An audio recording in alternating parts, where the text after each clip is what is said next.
Good morning, Keith Tebow from FRC Media. We're getting ever closer to the November 8th state election, and some of you may have been voting by now, either early voting or may have even cast a mail ballot. But if you have not voted yet, we're speaking to as many candidates as we can between now and Election Day, as well as the supporters and opponents of the ballot initiatives that you'll be seeing as you cast your vote. Today, we're going to focus on one of those ballot initiatives. It is question number 2. And question number 2 has to do with the regulation of dental insurance. Specifically, the ballot question will ask whether dental insurers would be asked to have more of your premiums go toward actual dental care. And I'm pleased to be joined today by Dr. Jeffrey Karen.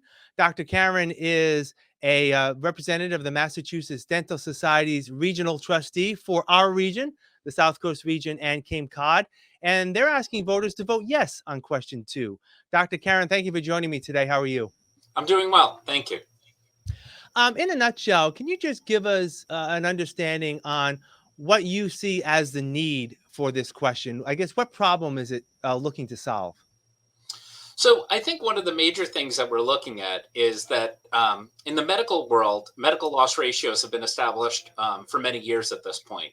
It was part of Obamacare. It exists in Massachusetts at an 88%. And the way it's established in medicine is that if you pay a certain amount in your premium, the insurance companies are required by law to spend 88% of that premium towards patient care or to refund you the difference. Meaning that there are people who've had medical insurance coverage for many years over this point. Every couple of years or so, you might get a check back from your medical insurance at the end of the year. And that is because of the medical loss ratio established. So what we're trying to do is get this established in dentistry as well. So essentially, what we're trying to establish is a medical loss or a dental loss ratio of 83%. And the way that this would work is that if you pay a premium for your employer or individually for dental insurance, the dental insurance company would be required to spend 83% of the premium towards your care. The other stipulation of the law is that there's a reporting requirement so that they have to report into the legislature that they've spent 83% of your premium towards care. And then there's a refund requirement, which says if the insurance company does not spend that amount of money towards care, that you as a subscriber or your employer will get a refund of the extra premium that you've paid. So what's the current ratio right now? You said that this referendum will make the ratio 83%. What is it right now? And I guess the question would be, if you know, where's the rest of that money going?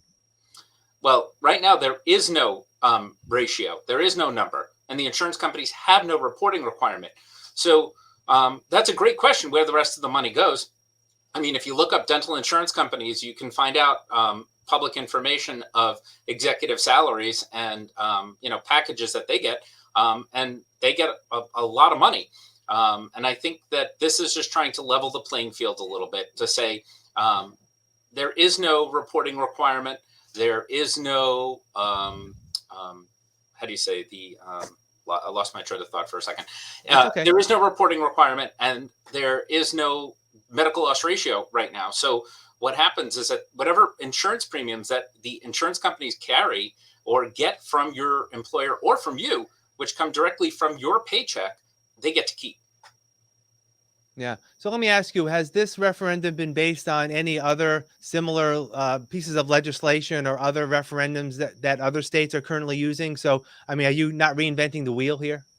So, like I said, in medicine, Obamacare established this, I think, throughout the country. And in Massachusetts, there's an 88%.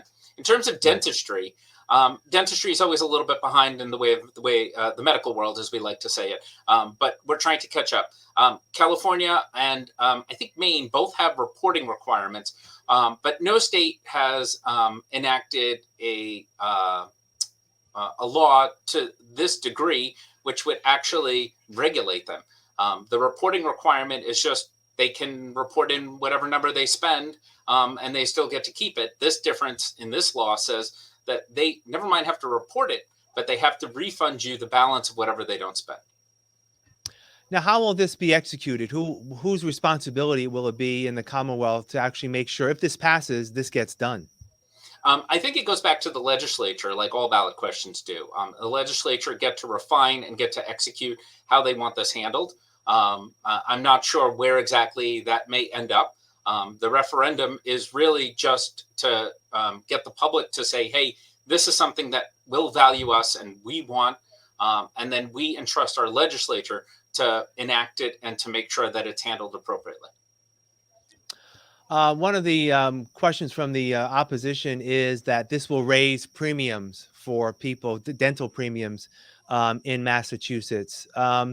Since there seems to be a lack of transparency, this is just my speculation now, excuse me, in terms of how the premiums are spent.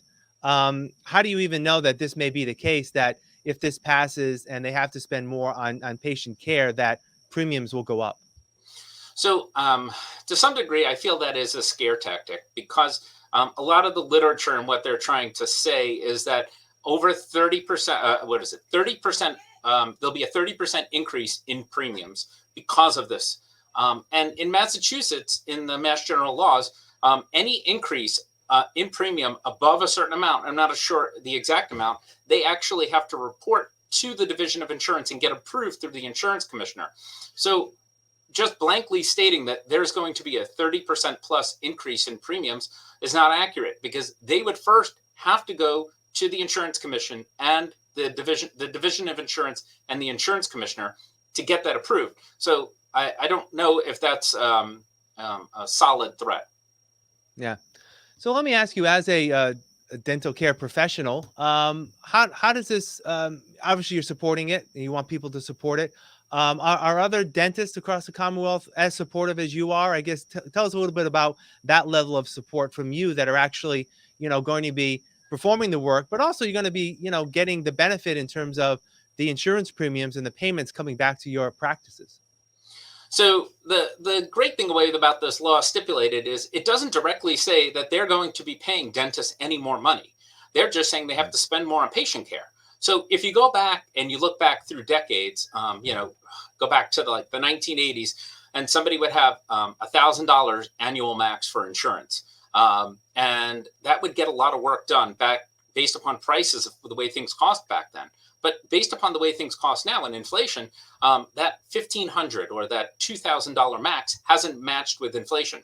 So I think the hope of this would be that insurance companies would increase annual maxes, and that would actually provide more care for patients. It doesn't mean that I'm going to be paid, or any dentist is going to be paid, any more money. They will probably not increase any benefits towards us. They'll just create less barriers and make it easier for patients to get access to care. I know this may be difficult in your role as a practitioner, but are you hearing from some of your patients about this issue? And I guess if they asked you your opinion on it, because they may have read it maybe in the news, and how it could impact them as they're heading to the polls. Any patients I've had interactions with are usually, ironically, patients are very frustrated with their dental insurance. Yeah. They find out that they don't have coverage for certain things and that other things are covered at a lesser level than they thought they were. And I think what's happened is that the conversations I have with patients is, this is a win for you. This will benefit you in the long run, because right now, if they're only paying 60% or 80% of this procedure that you need to have done, maybe this law will tell them they have to spend more money towards it. Maybe you'll get 70% or 90% of coverage, or maybe they'll cover more procedures. The goal of this is to benefit the patient and to give them better access to care. So, in practice, and I'm a pediatric dentist, I would say that I tell parents that, a lot of times that you want to be able to provide the care your child needs and give to them what you can. And insurance kind of becomes a hindrance on that. And, you have other expenses, inflation, everything else is hurting the economy and hurting people. So why should it be that the insurance company gets to keep all the money and you can't get the care you need for your child? Yeah. Even though the referendum spells out the dental loss ratio of 83%, is the transparency really the issue here? Um, because I would think that if those on the other side are opposing this, and they have the real numbers, that wouldn't they come up and say, hey, yeah, we're spending, 80%, because of that lack of transparency, that may be a bigger issue to overcome than necessarily setting that ratio at 83%? Well, we've asked multiple times for them to be transparent and to report in that number. They have yet to do this for many years.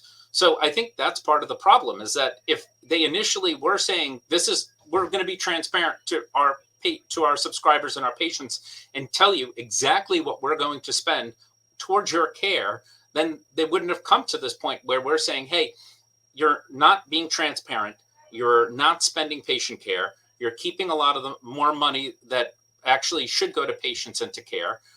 And that's why the ballot question is important now. Yeah. As we wrap up, I want to give you the opportunity. I don't know if you have any other information to share with the community in terms of where they can find out more about the Yes on 2 campaign. Yeah, I think their website, which we probably could show in a little blurb on the bottom here so that people could take a look at it while I'm talking, excuse me, would be great. I think that people can look at the website, find out information, and be as aware about voting yes on 2 on election day as they need to be. Yeah, and the website is voteyesonto4dental.com. I believe that's the website to find out more. Voteyesonto4dental.com. All right, Dr. Jeffrey Karen, I appreciate your time as always, and best of luck. I appreciate your time. Thank you for sharing your insight with us. Thank you for the opportunity. All right. And thank you for joining us here on FRC Media. I'm Keith Tebow. Please make a point to vote by November 8th.